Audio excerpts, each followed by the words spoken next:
Welcome to More For Me by yours truly, Kat Necole. What up, homie? What's going on? What's good with you? I pray that all is well with you. Welcome to the studio. If this is your first time joining us here on the show, a very special welcome to you. I don't know how you end up coming by the channel, but it's a privilege and an honor to have you here. And if this is not your first time, welcome back, welcome back, welcome back. Let's get into it for the week, guys. Jumping right in. Little splash. Last week, we had the privilege of reflecting over another year of life. I celebrated my 38th birthday, 808. Boom, like an 808. If you don't know, now you know. But then it was also 1 year of the show, More For Me. And it's really exciting time. I rode those coattails all week, social media posts all kind of connected to birth and celebration and reflection and so on. So I felt really good about it. And I guess based upon last week's topic, if you haven't heard, go back and check it out. I'm starting to lean in more to this celebration. It's a cool thing, right? I'm embracing it more. So hopefully, I'll have more of that in life in general. But this week, I had a pretty good week. But I wanted to share with you guys it's like some randomness. So I've been thinking about, what's some different things that we can do with the show and be more creative, dig in, round it out, improve all this good stuff. And I was thinking, I was like, hey, I think I should start the show with Kat's Corner. But that corner has to be spelled with a K because I'm Catherine with a K, Kat Necole, more for me, more for you. But I was like, yeah, Kat's Corner, that sounds cool. I didn't really flesh out the idea. So we're going to pretend like this is this is like the pilot for Kat's Corner. We'll see if it makes the cut or if it gets cut. But I traveled this week. It was an overnight trip, right? My husband travels all the time for work. Like from the moment he graduated college, he basically traveled for work. 5 days a week. So at most, he's traveled 100% of the time. And then there was, there was 1 year where he actually didn't travel at all. And that was like a huge blessing. But for the most part, he literally has traveled. And, I see this guy do this and he does it with such grace. And it's like, it's nothing to a boss. It's basically how it comes off, at least to me. And let's just say, all these years that he's been traveling, I kind of take it for granted, like it can't be that hard or whatever. And so I had a subset of experiences,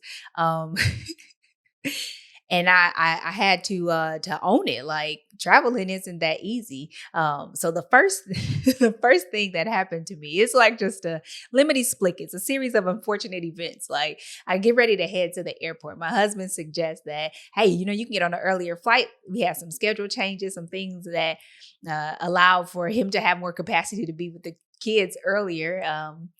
And so I put myself on standby for a flight. It was my first time doing it, right? So it's like a day of first. And I was like, this is a great idea. I would get into my destination earlier. So in my mind, I'm like, great idea. So we put me on the standby list. But then like immediately following that, my anxiety just increases and I become so uncomfortable because I'm like, I don't like the unknown. When you buy a ticket and you get a seat number, like I picked my aisle seat. I like that. I want to be on the aisle. Like I know what to expect. I know what time I have to arrive by, yada, yada, yada. Now, when I get on this standby flight, I don't know. Now I'm like, man, what time do I need to leave the house? Do I really want to take this gamble? Because what if I don't make this flight? And where are they going to put me in the middle? I don't want to sit in the middle for sure. That's the worst seat ever. When will I know? So you just have all these questions. Is into the unknown. It's like Frozen. I won't sing that song to you, but we are definitely going into the unknown. And it made me uncomfortable. So that was number one. Number two, it was an overnight trip, y'all. But for some reason, my mommy nerves, my mommy sentiments and feelings kicked in. And I didn't want to leave the kids. It's kind of like, then my daughter was like, I don't want you to go. And she said it like 4 or 5 times. Now, ultimately, when it was time to go, she's like, bye, mommy. So, for her, it was nothing. She's like, I got it out of my system. I'm okay. We'll see you tomorrow. But I kind of felt some kind of way about leaving the kids. That was something. Then I get there, get to the airport, able to park. I take a picture. My husband says, take a picture, where you park at so you don't lose your car. So I take this picture, I send it to him, but thankfully it was only overnight. So I actually remember where I parked when I did return, but take a picture of where I parked at. I go inside, pre-check, boom, got it. Yes, I'm in there. I made it. Talk to the agent. Never been on standby. If we have before, the mister takes care of everything. So this is my first time embarking on my own. And so she lets me know 30 minutes before, but I'll get on for sure because there are tons of open seats. So cool. I make it onto the flight. Now here's the problem though. I get this ticket and it says 16C, I think it was. It says 16 window, whatever letter that is. And I'm excited to be on this flight. But I realize that the plane is much smaller when you're in a window seat. For me, at least. I like getting to a place, but I don't know that I truly like flying per se, right? And I'm sitting in this window seat and I have two seatmates. I'm thinking to myself, shout out to Dirty Dancing. Nobody puts baby in a corner. Well, they had baby in the corner. Kat Necole in the corner, feeling like this plane is real small because I'm in this corner. I don't have my aisle. If I have to use the bathroom, which I always do on the plane, oh man, how I'm going to work through this. So that's another thing I'm dealing with. You just have all these things. How do I get my rental car? What's the process? My husband has all this status. So he normally just walks out and gets in a car and drives off. I can't do that. So just one thing after another, one thing after another.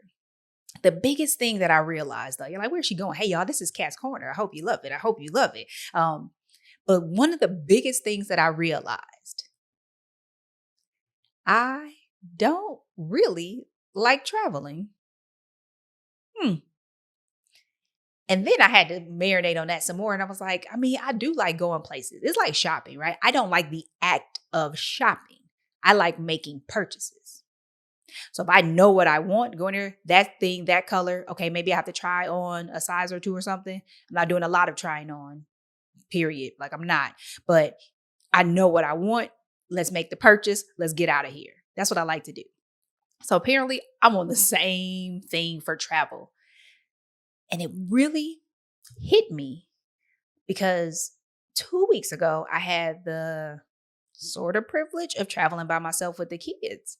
And I didn't like that. Too much pressure. Pass. When we travel as a family, that's better. That's better because the husband basically takes care of the kids because I'm over here trying not to get sick when my stomach start flipping, if there's any turbulence or anything, and they are all just having a good time. But it's just okay. What I really enjoy though is traveling with my husband. Something about it can't be replaced. And this past week, really yesterday, solidified that I would prefer to travel with Mr. French F. Thompson III on any given day if I have to go somewhere. But above traveling with him, I would prefer to stay at home. Period. I just like to be at home. I am surely a homebody. I'll stay there. You may be able to come by, but most of the time, I prefer you not. I text you, I'll FaceTime you. Let me have some space. And so that's what I learned about myself yesterday. It solidified a lot of things. The reason why I share all that, one, because I thought some of it was funny. My seatmate was on the flight out was terrible. Like neither one of us are that big. Put your arm back across that bar. You are in my seat, sir. You're almost touching me. Excuse me, mister. What's your name? You crossed the line.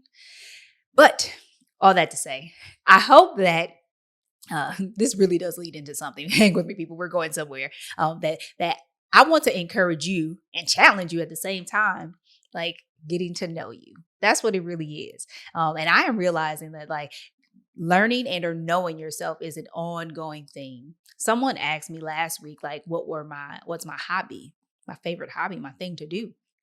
And I told him, I said, honestly, at this stage of my life, you got a 7-year-old and a 4-year-old.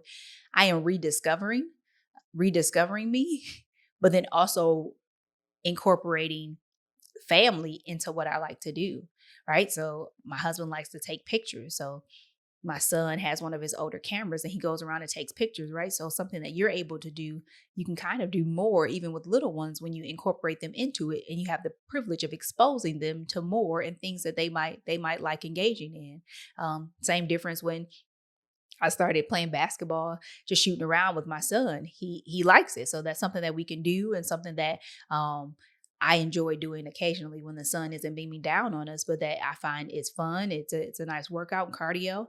Um, Helps sharpen some skills and dust off the cobwebs on those old basketball days.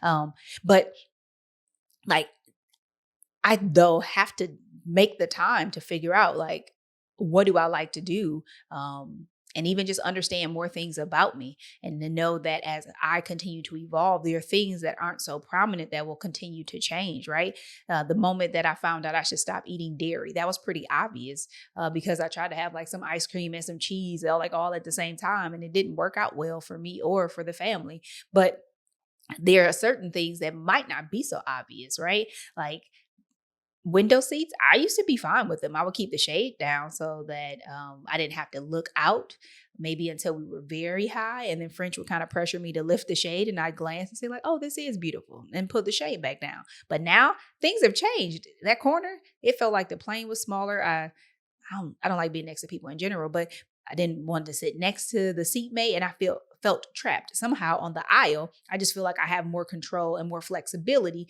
to move about and be versus being in the next to the window seat. And so really taking the time to discover who I am and knowing the value of what I like and it being okay that my preferences have changed or shifted over time. And sometimes it's over a short amount of time, but still that things can change and or shift. So for you specifically, is can you make the time this week to look and say, hey, let me discover what I like in this one specific area and or take the time to explore something that I know things have shifted. Like, I don't really like that anymore. Well, what do I like? What would I prefer? And to be able to put that into words so that you can, I tell my kids, like, you respect other people's voice so that you can verbalize, you can communicate what you like or where you're leaning. And that other people have the opportunity to respect your voice because you can articulate somewhat clearly, hopefully, what it is that you expect. And that helps things flow better. For me, is this week was kind of centered around traveling and the do's and don'ts and something that I will have to do, but how to make the best of those situations. But in life in general, that we should be on a continual self-discovery and the whole kind of getting to know you as things shift in life, as you unwillingly or willingly partake in those changes, that it's okay for things to change. I think I for a long time thought that things had to be permanent. I don't know if this is a thought that you share in, but it's basically like things should not change. And that couldn't be farther from the truth, that things do change. And knowing that things are not permanent, it has allowed for me to do better with dealing with change and embracing it versus resisting it because I just want things to stay the same. Some things change and we don't see that as being such a good thing, but there are other things that change and it's for the better. I mean, at some point, I wouldn't fly at all practically.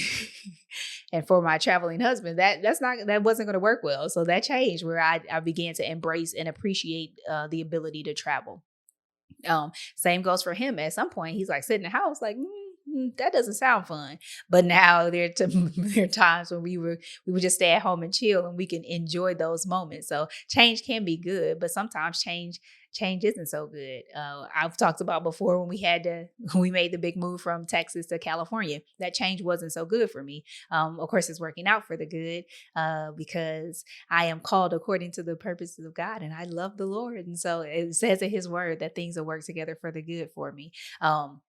But But all change we don't necessarily embrace, but if we stay in tune with where we are and where we're trying to go, it allows for us to be more flexible and make those adjustments. So I hope that you enjoyed the the inaugural Cat Corner section, but that it rolled into just the challenge of be okay with not being the same, but making the time and making it a priority to understand how you're changing, whether it's how you want to do something, the way that you're thinking, your perspective on something, and embracing that change isn't so bad. It really is a good thing, and it's a must. It's an expectation, right? I think about uh, salvation and sanctification, that those things are that they can happen in phases, and they're a process. So it's not an instantaneous and it's all done, right? I am saved, I am being saved, and I will be saved, right? Sanctification, an ongoing process that you continue to change and evolve, that the Holy Spirit does a work in us, and that so that we might become more like Christ. Not that we ever will be, but that we are becoming. So change, even on the highest levels, it's something that we must learn to embrace. And if we bring it to the natural and just say, I mean, your age, if you're still living, you're aging, right? So change will happen. And that is something that we can wrap our arms around and figure out how to navigate, and being open to that idea. So I'm becoming more flexible. I'm continuing to rediscover Kat Necole, who I am and what I like. And again, I encourage you to do the same thing. Whether you're sitting on an airplane figuring these things out for 3 hours next to a stranger, or if you're just laying in the sun, basking in God's glory, and having some good old me time, or wherever you find yourself, just make sure you make the time to do just that. Rediscover who you are. In some cases, discover who you are. It's possible, and enjoy it. Enjoy it. I encourage you to enjoy it. For me, it was a bit of relief in discovering these things about me. I feel like I know more and I can do more with this new information. That's that's an empowerment, right? This awareness gives me a level of empowerment, and I like it. It's kind of like my control thing. All right, I'm going on here. That's all we have for this week, people. I hope that this has blessed you in some way, that this challenge is ongoing. It's a continuation. So you're going to hear it again. You've heard it before, but these are things that we have to remind ourselves that we need to be actively engaged in. And I hope that you make the time to do it. Literally, make it happen, Captain. So until next week, remember, God has more for me. God has more for you. Now let's get it. Take care.